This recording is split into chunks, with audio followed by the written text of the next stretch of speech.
আসসালামু আলাইকুম ওয়ারাহমাতুল্লাহ। পবিত্র কোরআনের এক বিস্ময়কর অধ্যায় সূরা লাহাবের বিশেষ বিশ্লেষণে আপনাদের স্বাগত।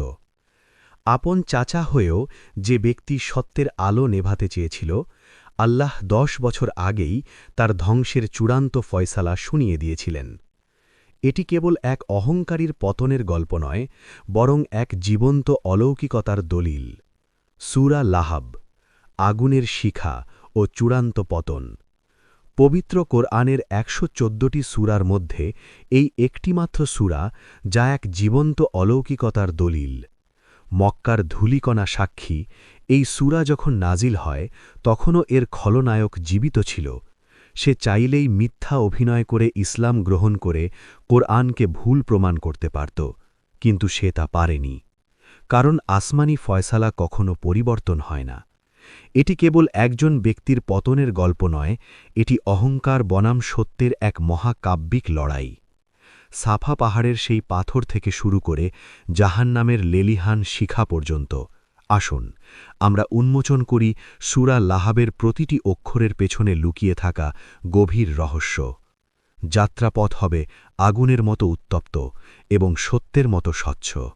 আমাদের গল্পের শুরু মক্কার রুক্ষ সাফা পাহাড়ের চূড়া থেকে।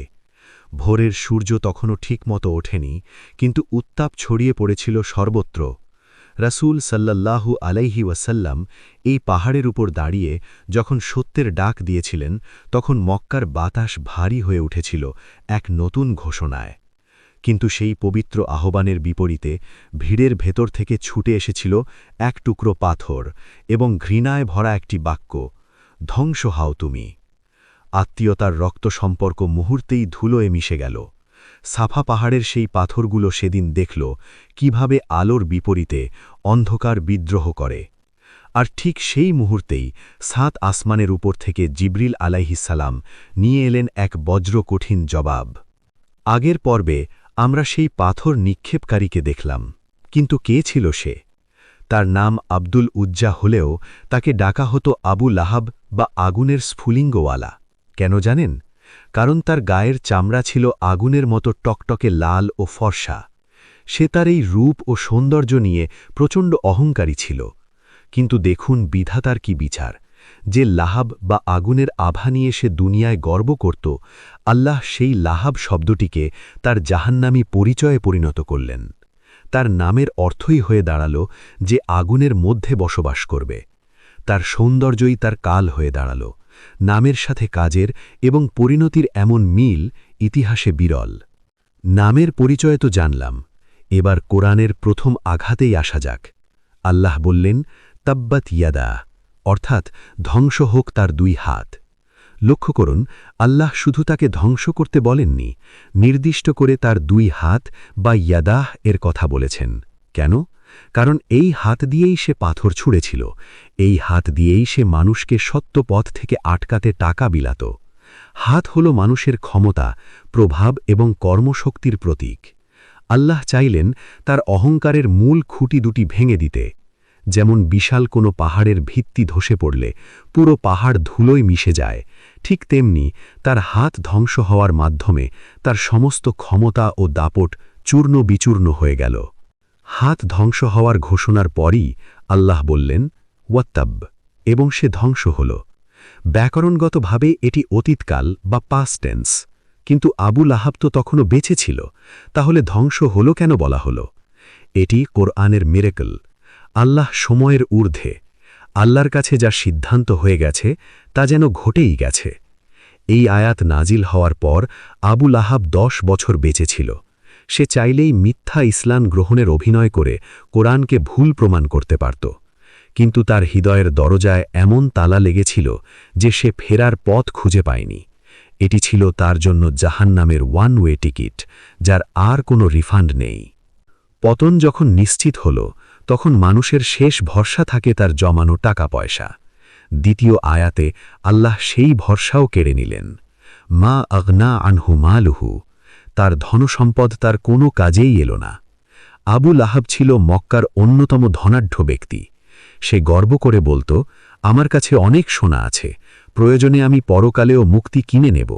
কি বোকার মতো কথা! মরুভূমিতে তৃষ্ণার্থ মানুষের কাছে মরীচিকা যেমন কোনো কাজে আসে না, আল্লাহর আযাবের সামনে তার পাহাড় সমান সম্পদও ধূলিকণায় পরিণত হল। তার টাকা তাকে না দুনিয়ার প্লেগ রোগ থেকে বাঁচাতে পারল, না আখেরাতের আগুন থেকে। শুধু পৈতৃক সম্পদ নয়, আগের আয়াতে আল্লাহ মাল বা সম্পদের কথা বলেছেন, আর এরপরই বললেন ওয়ামা কাসব, এবং যা সে উপার্জন করেছে। কাসব বা উপার্জন বলতে মুফাসসিরগণ বিশেষ করে তার সন্তান সন্ততিকে বুঝিয়েছেন। আবু লাহাব গর্ব করে বলত, আমার ছেলেরা আমাকে বিপদ থেকে বাঁচাবে। কিন্তু দেখুন প্রকৃতির নির্মম পরিহাস। মৃত্যুর সময় তার যে উপার্জন বা সন্তানরা তার পাশে থাকার কথা ছিল, তারাই সংক্রমণের ভয়ে তাকে ছুঁয়েও দেখেনি। যেই সন্তানদের সে ইসলামের বিরুদ্ধে ব্যবহার করত, সেই সন্তানরাই তার লাশকে লাঠি দিয়ে ঠেলে গর্তে ফেলেছিল। তার সারা জীবনের কামাই বা অর্জন বিপদের মুহূর্তে শূন্য হয়ে গিয়েছিল। দুনিয়ার সব অবলম্বন যখন শেষ, তখন গন্তব্য কোথায়? তৃতীয় আয়াতে আল্লাহ বললেন, সায়াসলা নারা, সে শীঘ্রই আগুনে প্রবেশ করবে। আরবি শব্দ সায়াসলা বা ইসল মানে শুধু আগুনে প্রবেশ করা নয়, বরং আগুনের সাথে এমনভাবে মিশে যাওয়া যেভাবে মাংস রোস্ট করার সময় আগুনের তাপে ভাজা হয়। এটি নিছক স্পর্শ নয়, এটি এক সর্বগ্রাসী আলিঙ্গন। দুনিয়াতে আবু লাহাব সত্যের আলো থেকে মুখ ফিরিয়ে নিয়েছিল, তাই পরকালে তাকে এমন এক আলোর মুখোমুখি হতে হবে যা তাকে ঘিরে ফেলবে।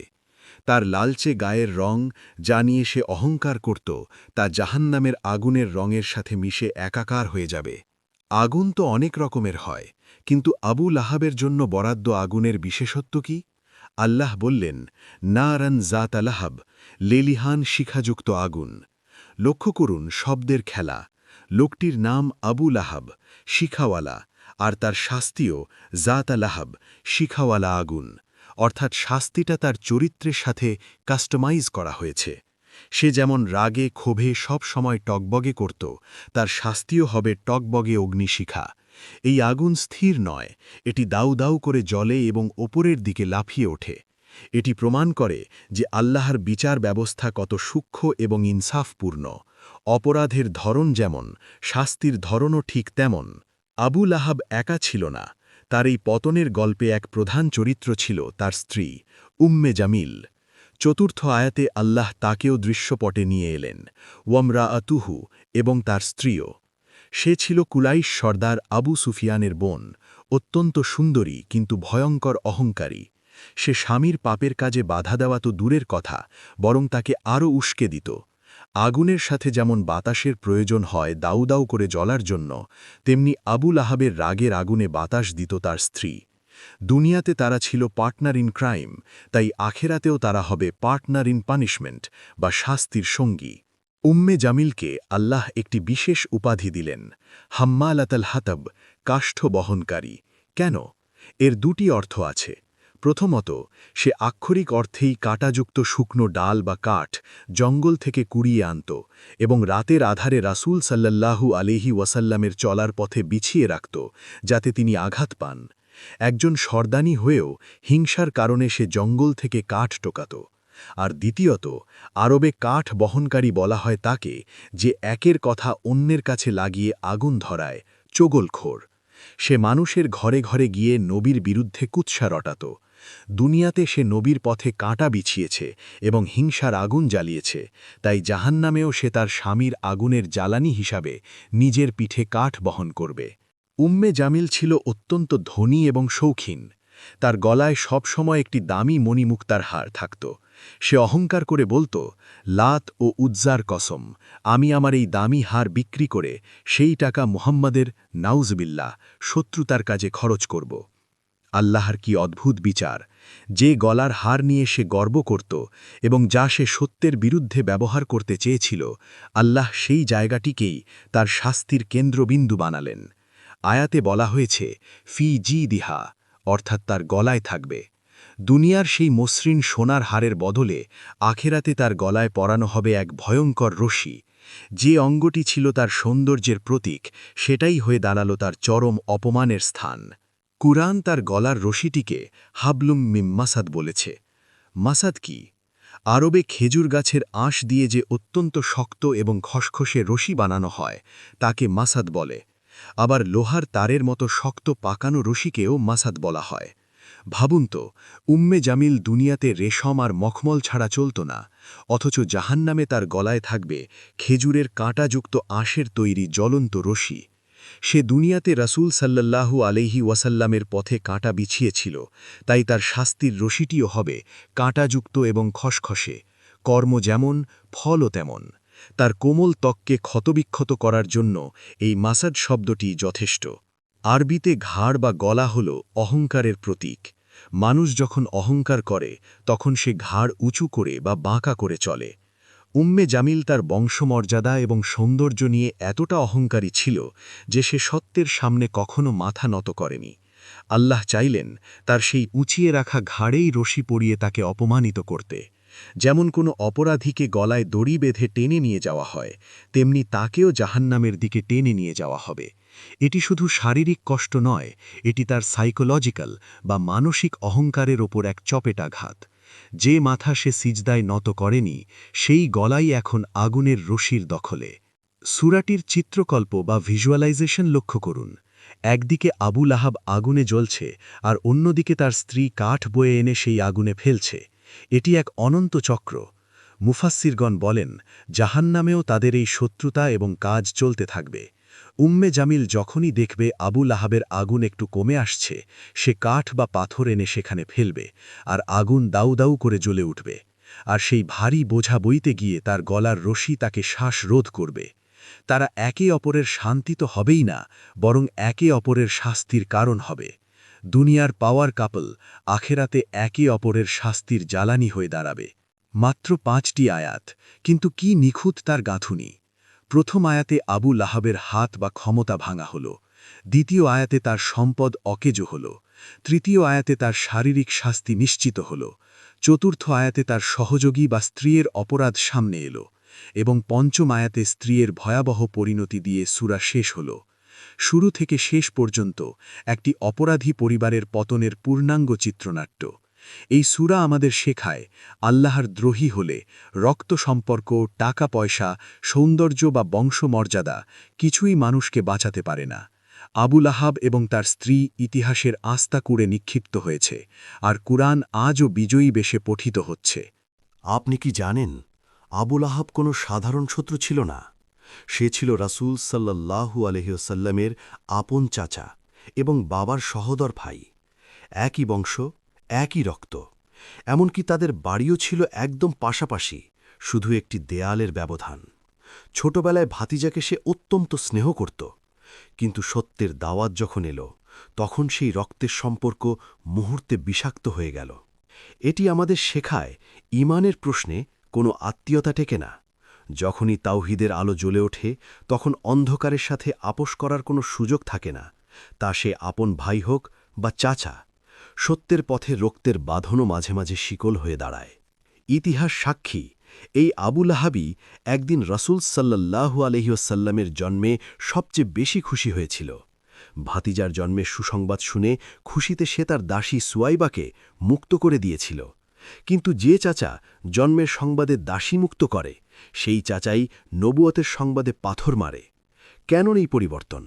কারণ জন্মের আনন্দ ছিল বংশীয় গর্বের বিষয়, আর নবুয়তের দাওয়াত ছিল তার ক্ষমতার প্রতি হুমকি। সে বুঝতে পেরেছিল এই নতুন ধর্ম তার সর্দারির গদি উল্টে দেবে। তার কাছে ভাতিজার চেয়ে নিজের ক্ষমতা বড় হয়ে দাঁড়িয়েছিল। স্বার্থের কাছে ভালোবাসা কিভাবে হার মানে, আবু লাহাব তার জ্বলন্ত প্রমাণ। আবু লাহাব কেন এত ক্ষেপে গেল? শুধু কি ধর্মীয় কারণে? না, এর পেছনে ছিল বিশাল এক অর্থনৈতিক স্বার্থ। সে ছিল কাবাঘরের রক্ষণাবেক্ষণকারী এবং হাজিদের আপ্যায়ন কমিটির প্রধান। মক্কায় ৩৬০টি মূর্তি দেখতে আরবের বিভিন্ন প্রান্ত থেকে মানুষ আসত, আর এতেই আবু লাহাবদের ব্যবসা ও প্রতিপত্তি চলত। রাসূল সাল্লাল্লাহু আলাইহি ওয়াসাল্লাম যখন বললেন, লা ইলাহা ইল্লাল্লাহ, আল্লাহ ছাড়া কোনো মাবুদ নেই, আবু লাহাব বুঝল, এই এক আল্লাহ স্লোগান প্রতিষ্ঠিত হলে মূর্তিপূজা বন্ধ হবে, আর মূর্তিপূজা বন্ধ হলে তার ব্যবসার দোকান লাটে উঠবে। তার বিরোধিতা ছিল মূলত বাণিজ্য বনাম সত্যের লড়াই। সে সত্যকে অস্বীকার করেছিল তার পকেট ও গদি বাঁচানোর জন্য। কল্পনা করুন, আপনার পাশের বাসার প্রতিবেশী যদি প্রতিদিন আপনার দরজায় ময়লা আর কাঁটা ফেলে রাখে, কেমন লাগবে? আবু লাহাব ছিল রাসূল সাল্লাল্লাহু আলাইহি ওয়াসাল্লামের প্রতিবেশী। সে এবং তার স্ত্রী উম্মে জামিল নিয়মিত নবীজির ঘরের সামনে আবর্জনা, নাড়িভুড়ি এবং কাঁটাযুক্ত ডালপালা ফেলে রাখত। নবীজি নামাজে দাঁড়ালে তারা উচ্চস্বরে গালিগালাজ করত। পৃথিবীর সর্বশ্রেষ্ঠ মানুষটিকে তারা মানসিকভাবে নির্যাতন করত দিনরাত। কিন্তু ধৈর্য ও সহনশীলতার পাহাড় ছিলেন আমাদের নবী। তিনি আবর্জনা সরিয়ে দিতেন, কিন্তু কখনো তাদের অভিশাপ দেননি। শেষ পর্যন্ত যখন আল্লাহ নিজেই তাদের অভিশাপ দিলেন, তখন আর তাদের রক্ষা করার কেউ রইল না। আবু লাহাবের শত্রুতা শুধু মক্কার অলিগলিতে সীমাবদ্ধ ছিল না।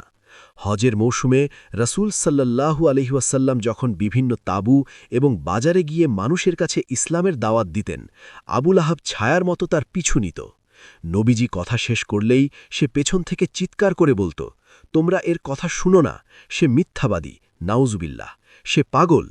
ভাবুন তো, নিজের আপন চাচা যখন জনসম্মুখে এমন কথা বলে, তখন মানুষের মনে কতটা বিভ্রান্তি তৈরি হয়। সে সত্যের আলোকে নিজের মিথ্যার ছায়া দিয়ে ঢেকে দিতে চেয়েছিল, কিন্তু সে জানত না সূর্যকে কখনো হাত দিয়ে আড়াল করা যায় না। প্রকাশ্যে দাওয়াত দেওয়ার আগে রাসূল সাল্লাল্লাহু আলাইহি ওয়াসাল্লাম বানু হাশেম গোত্রের ৪৫ জন বিশিষ্ট ব্যক্তিকে এক ভোজসভায় আমন্ত্রণ জানিয়েছিলেন। উদ্দেশ্য ছিল আত্মীয়দের জাহান্নামের আগুন থেকে সতর্ক করা। কিন্তু খাবার শেষ হতেই নবীজি কথা বলার আগেই আবু লাহাব দম্ভের সাথে দাঁড়িয়ে কথা বলে আসর ভঙ্গ করে দিল। সে নবীজিকে কথা বলতেই দিল না। সে ছিল সত্যের পথের প্রথম স্পিড ব্রেকার। সে ভেবেছিল আত্মীয়দের সামনে নবীজিকে থামিয়ে দিলে এই আলো সেখানেই নিভে যাবে। কিন্তু সে জানত না, নদীর স্রোতকে বাঁধ দিয়ে সাময়িক আটকানো যায়, কিন্তু চিরতরে থামানো যায় না। সেই স্রোত একদিন বাঁধ ভেঙে সব কিছু ভাসিয়ে নিয়ে যাবে। মক্কার কাফেররা যখন বদর যুদ্ধের জন্য প্রস্তুতি নিচ্ছিল, তখন সব সর্দাররা যুদ্ধে যোগ দিল। কিন্তু আবু লাহাব, সে যায়নি। কি সে অসুস্থ ছিল? না, সে ছিল চরম কাপুরুষ ও ভীতু। সে জানত সত্যের সাথে লড়াইয়ে মৃত্যু হতে পারে। তাই সে নিজে না গিয়ে আস ইবনে হিশাম নামের এক ব্যক্তির কাছে ৪,০০০ দিরহাম পেত। সেই ঋণের বিনিময়ে তাকে নিজের বদলি হিসেবে যুদ্ধে পাঠাল। অর্থাৎ সে টাকা দিয়ে নিজের জান বাঁচাতে চাইল। সে ভেবেছিল তার সম্পদ তাকে মৃত্যু থেকে আড়াল করবে। অথচ সে জানত না, বদর প্রান্তরই হবে তার দম্ভ চূর্ণ করার প্রথম মঞ্চ। আবু লাহাব নিজে যুদ্ধে না গেলেও সে মক্কায় বসে প্রতিদিন সুসংবাদের অপেক্ষা করত। সে কাবার চত্বরে বসে জুয়ারিদের মতো বাজি ধরত যে কুরাইশরা অবশ্যই জিতবে। তার বিশ্বাস ছিল তাদের অস্ত্র আর জনবল মুসলমানদের পিষে ফেলবে। সে সত্যের বিরুদ্ধে বাজি ধরেছিল, কিন্তু আসমানে ফয়সালা আগেই লেখা হয়ে গিয়েছিল, তাব্বাত ইয়াদা। তার হাত ভেঙে গেছে, মানে তার শক্তি ভেঙে গেছে। বদর থেকে যখন খবর আসার সময় হল, সে অধীর আগ্রহে অপেক্ষা করছিল। সে তখনও জানত না তার অহংকারের দুর্গে ফাটল ধরে গেছে এবং ধসে পড়ার শব্দ শোনা যাচ্ছে। অবশেষে বদর থেকে খবর এলো, আবু সুফিয়ান নয় বরং অন্য এক বার্তাবাহক মক্কায় প্রবেশ করল বিধ্বস্ত অবস্থায়। আবু লাহাব দৌড়ে গেল খবর শুনতে। বার্তাবাহক বলল, আমাদের সর্দাররা নিহত হয়েছে, আমরা শোচনীয়ভাবে পরাজিত হয়েছি।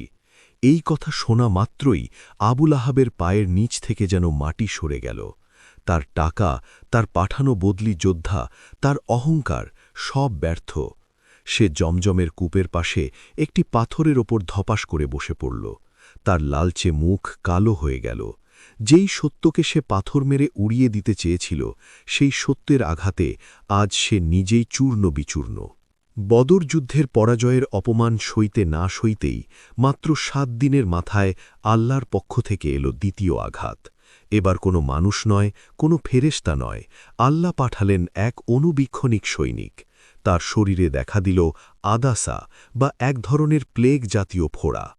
আরবে এই রোগকে মৃত্যুর পরোয়ানা মনে করা হতো। যেই আবু লাহাব তার সৌন্দর্য আর গায়ের চামড়া নিয়ে গর্ব করত, সেই চামড়াতেই পচন ধরল। তার সারা শরীরে পুজ ভর্তি গুটি বের হল। এটি ছিল দুনিয়াতেই জাহান্নামের আগুনের এক ছোট ট্রেলার। আল্লাহ দেখালেন, তোমার অহংকার ভাঙতে আমার বড় সেনাবাহিনীর দরকার নেই, একটি ছোট জীবাণুই যথেষ্ট। প্লেগ বা বসন্ত রোগ তখন আরবে ছিল এক আতঙ্কের নাম। আবুল আহাবের শরীরে যখন পচনশীল ফোড়া দেখা দিল, তখন তার সেই গর্বের লাহাব বা উজ্জ্বল ত্বক কুৎসিত হয়ে গেল। মক্কার সর্দাররা তো দূরের কথা, তার নিজের ঘরের মানুষরা তাকে অচ্ছুত ঘোষণা করল। আল্লাহ কুরআনে বলেছিলেন, তার সম্পদ ও সন্তান তার কোনো কাজে আসবে না। ঠিক তাই হল। তার ছেলেরা সংক্রমণের ভয়ে বাবাকে একটি আলাদা ঘরে বন্দী করে রাখল। যেই সন্তানদের সে ইসলামের ঢাল হিসেবে ব্যবহার করতে চেয়েছিল, আজ তারাই তাকে মৃত্যুর আগেই একা করে দিল। সে তার প্রাসাদের ভেতরেই এক নির্জন দ্বীপে নির্বাসিত হল। বদর যুদ্ধের মাত্র ৭ দিন পর একাকী ঘরে যন্ত্রণায় কাতরাতে কাতরাতে আবুল আহাবের মৃত্যু হল। তার মৃত্যুশয্যায় কেউ এক গ্লাস পানি দিতেও আসেনি। সে হয়তো চিৎকার করে তার ছেলেদের ডেকেছিল, কিন্তু কাসাব বা তার উপার্জন সন্তানরা কোনো সাড়া দেয়নি। সারা জীবন সে রাসূল সাল্লাল্লাহু আলাইহি ওয়াসাল্লামকে কষ্ট দিয়েছে, মানুষকে সত্য থেকে দূরে সরিয়েছে। আজ প্রকৃতির বিচারে সে নিজেই সবার থেকে দূরে। তার মৃত্যু ছিল নীরবে, অন্ধকারে এবং চরম অপমানে। আগুনের শিখার মতো যার মেজাজ ছিল, তার জীবন প্রদীপ নিভে গেল এক বুক হাহাকার নিয়ে।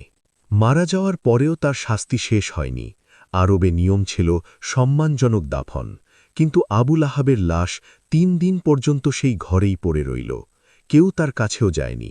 মক্কার প্রচণ্ড গরমে তার লাশ পচে ফুলে উঠল এবং ভয়াবহ দুর্গন্ধ ছড়াল।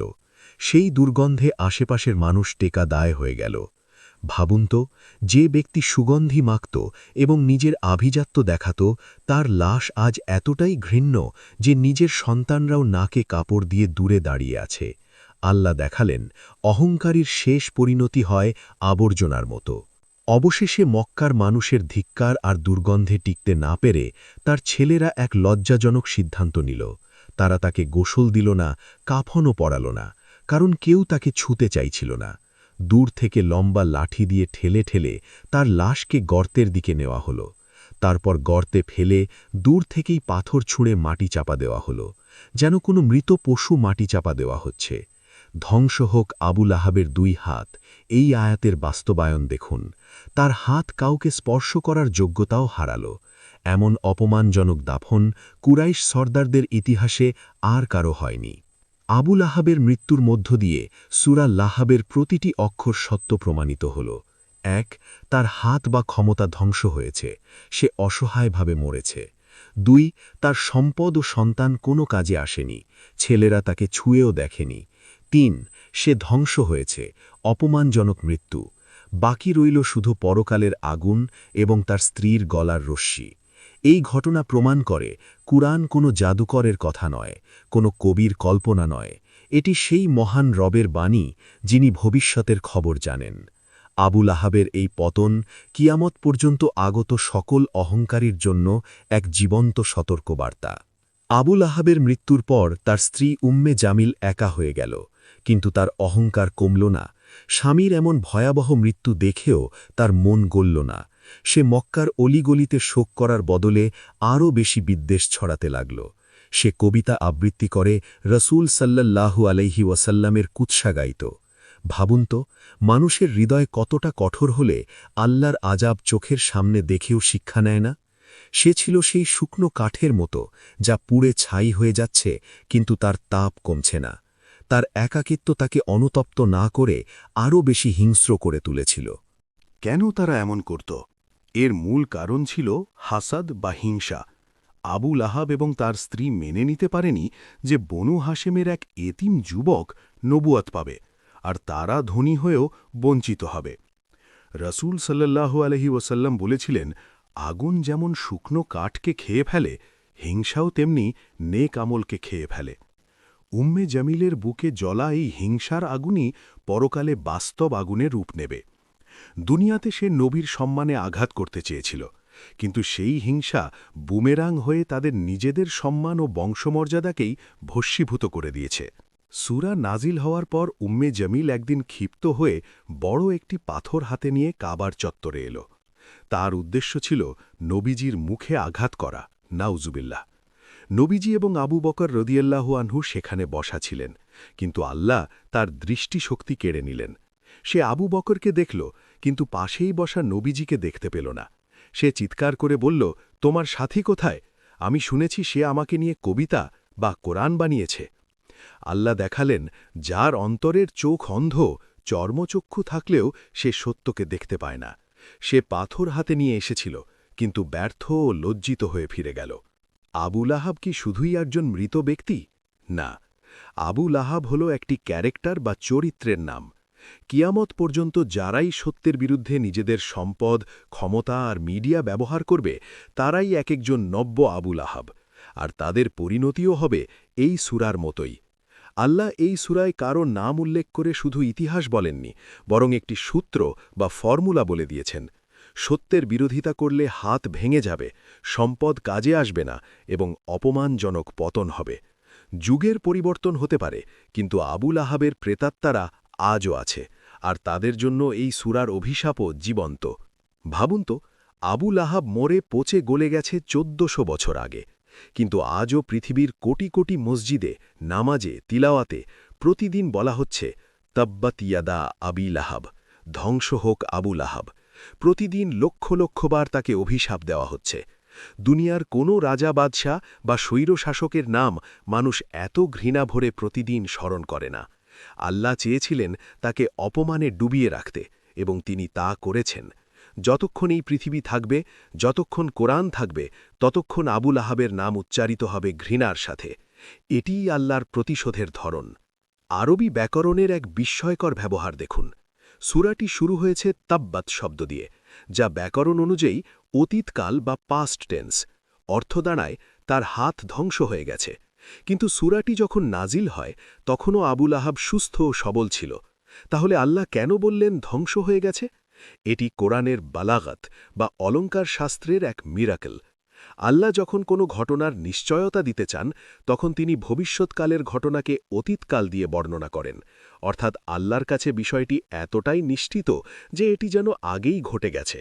এটি কোনো সম্ভাবনাময় হুমকি ছিল না, এটি ছিল এক সম্পাদিত রায় বা ডিক্রি। আল্লাহ চাইলে বলতে পারতেন, ধ্বংস হোক আবু লাহাব, কিন্তু তিনি শুরু করলেন, ধ্বংস হোক তার ২ হাত। কেন? এর পেছনে আছে গভীর দর্শন। হাত হল মানুষের কর্মের হাতিয়ার বা tool of action. Abu Lahab তার হাত দিয়েই পাথর ছড়েছিল, হাত দিয়েই মানুষকে ঘুষ দিয়েছিল, হাত দিয়েই চুক্তিতে সই করেছিল। অপরাধের মূল যন্ত্রটিকেই আল্লাহ আগে টার্গেট করলেন। যখন কোনো বিষাক্ত গাছের ডালপালা কেটে ফেলা হয় এবং শিকড় উপড়ে ফেলা হয়, তখন পুরো গাছটিই মরে যায়। তার হাত ধ্বংস হওয়ার মাধ্যমে আল্লাহ বুঝিয়ে দিলেন, ইসলামের ক্ষতি করার কোনো ক্ষমতা বা হাতিয়ার আর তার অবশিষ্ট থাকবে না। দ্বিতীয় আয়াতে আল্লাহ ব্যবহার করেছেন মা শব্দটি, মা আগনা, অর্থাৎ কোনো কাজেই আসল না। আরবিতে না বা নেতিবাচক বোঝাতে অনেক শব্দ আছে, যেমন লা, লাম, লন, কিন্তু এখানে মা ব্যবহারের কারণ হল এটি অতীত, বর্তমান এবং ভবিষ্যৎ সব কালের জন্য প্রযোজ্য। অর্থাৎ তার সম্পদ অতীতে তাকে সম্মান দিয়েছিল ঠিকই, কিন্তু আজ আল্লাহর আযাবের সামনে তার সম্পূর্ণ অকেজো। এটি এমন এক না যার কোনো হ্যাঁ নেই। সাগরের জলোচ্ছ্বাসের সামনে বালির বাঁধ যেমন না হয়ে যায়, আল্লাহর ফয়সালার সামনে তার বিলিয়ন ডলারের সম্পদও ঠিক তেমনি অস্তিত্বহীন হয়ে গেল। কোরআনে সম্পদ বোঝাতে মাল শব্দ এবং সন্তান বোঝাতে আওলাদ শব্দ ব্যবহার হয়। কিন্তু এখানে আল্লাহ সন্তানের ক্ষেত্রে কাসাব শব্দটি কেন ব্যবহার করলেন? রাসূল সাল্লাল্লাহু আলাইহি ওয়াসাল্লাম বলেছেন, সন্তান হল মানুষের পবিত্রতম উপার্জন। মানুষ সারা জীবন কষ্ট করে বা উপার্জন করে সন্তানকে মানুষ করে, যাতে শেষ বয়সে তারা পাশে দাঁড়ায়। আবু লাহাব তার সন্তানদের পেছনে অনেক ইনভেস্ট করেছিল, তাদের নিয়ে গর্ব করত, কিন্তু আল্লাহ কাসাব শব্দ দিয়ে খোঁচা দিলেন। তোমার এই লাইফ লং ইনভেস্টমেন্ট বা জীবনের সেরা কামাই আজ দেউলিয়া হয়ে গেছে। তোমার নিজের হাতে গড়া সেই উপার্জন আজ তোমাকে চিনতেও পারছে না। উম্মে জামিলের শাস্তির বর্ণনায় আল্লাহ বলেছেন, ফি জি দিহা, অর্থাৎ তার গলায়। আরবিতে ঘাড় বা গলার সাধারণ নাম হল রাকাবা বা উনুক, কিন্তু আল্লাহ এখানে জিদ শব্দ ব্যবহার করেছেন। জিদ বলা হয় গলার সেই সামনের অংশকে, যেখানে নারীরা গয়না বা হার পরে। এটি সৌন্দর্যের জায়গা। উম্মে জামিল তার গলার সৌন্দর্য দেখানোর জন্য হার পরত, আল্লাহ ঠিক সেই সৌন্দর্যের জায়গাটিকেই শাস্তির জন্য বেছে নিলেন। তিনি বললেন না তার ঘাড়ের রশি থাকবে, তিনি বললেন তার গয়না পরার জায়গায় আগুনের রশি থাকবে। এটি তার নারী সুলভ অহংকার ও ভ্যানিটির প্রতি এক চরম উপহাস। উম্মে জামিলকে কাঠ বহনকারী বলার অন্যতম কারণ ছিল তার চোগলখড়ি। সে একের কথা অন্যের কাছে লাগিয়ে বিবাদ বাধাত। আরব সমাজে বলা হতো যে চোগলখড়ি করে সে যেন শুকনো কাঠে আগুন ধরিয়ে দেয়। লক্ষ্য করুন, সূরাটিতে আগুনের উল্লেখ বারবার এসেছে। আবু লাহাবের শাস্তি আগুন, তার স্ত্রীর গলার রশি আগুনের। কেন? কারণ তারা দুনিয়াতে মানুষের মনে কথার আগুন জ্বালাত। রাসূল সাল্লাল্লাহু আলাইহি ওয়াসাল্লামের বিরুদ্ধে বিষোদ্গার করে তারা সমাজে যে অশান্তির আগুন জ্বালিয়েছিল, সেই আগুনই পরকালে তাদের গ্রাস করেছে। গীবত বা চোগলখড়ি যে কত বড় অপরাধ, তা এই সূরার আগুনের চিত্রকল্প থেকেই বোঝা যায়। আবু লাহাবের প্রচুর সম্পদ ছিল, কিন্তু তাতে বরকত বা শান্তি ছিল না। বরকত মানে বেশি হওয়া নয়, বরকত মানে হল কাজে আসা। তার অঢেল সম্পদ তাকে এক গ্লাস পানির তৃষ্ণা মেটাতে পারেনি, তার প্লেগ রোগের যন্ত্রণা কমাতে পারেনি। এটি আমাদের জন্য এক বিরাট শিক্ষা। আমরা অনেকেই মনে করি টাকা থাকলেই সব সমস্যা সমাধান হয়, কিন্তু আল্লাহর লানাত বা অভিশাপ থাকলে সেই টাকাই মানুষের গলার ফাঁস হয়ে দাঁড়ায়। আবু লাহাবের স্বর্ণমুদ্রাগুলো তার মৃত্যুশয্যায় কোনো উপকারে আসেনি, বরং সেগুলো তার উত্তরাধিকারীদের লোভের কারণ হয়েছিল, যা তাকে নিঃসঙ্গ করে দিয়েছিল। গোটা সূরা জুড়ে আমরা আবু লাহাব ও তার কর্মের কথা শুনেছি, কিন্তু রাসূল সাল্লাল্লাহু আলাইহি ওয়াসাল্লাম কি করেছিলেন? তিনি ছিলেন নীরব। তিনি তাদের গালির জবাবে গালি দেননি, পাথরের জবাবে পাথর মারেননি। তিনি তার মামলা আল্লাহর আদালতে সোপর্দ করেছিলেন, আর আল্লাহ তার হাবিবের পক্ষ নিয়ে এমন জবাব দিলেন যা কিয়ামত পর্যন্ত পঠিত হবে। এটি শেখায়, যখন আপনি সত্যের পথে থেকে মাজলুম বা নির্যাতিত হন, তখন ধৈর্য ধরুন। আপনার নীরবতা যখন আল্লাহর কাছে পৌঁছবে, তখন আল্লাহর পক্ষ থেকে যে জবাব আসবে, তা হবে আবু লাহাবের পতনের মতোই ধ্বংসাত্মক ও চূড়ান্ত। ইতিহাসের কি অদ্ভুত প্রতিশোধ! মুহাম্মদ নামের অর্থ প্রশংসিত, আর আবু লাহাবের কাজ ছিল সেই প্রশংসিত ব্যক্তির নিন্দা করা।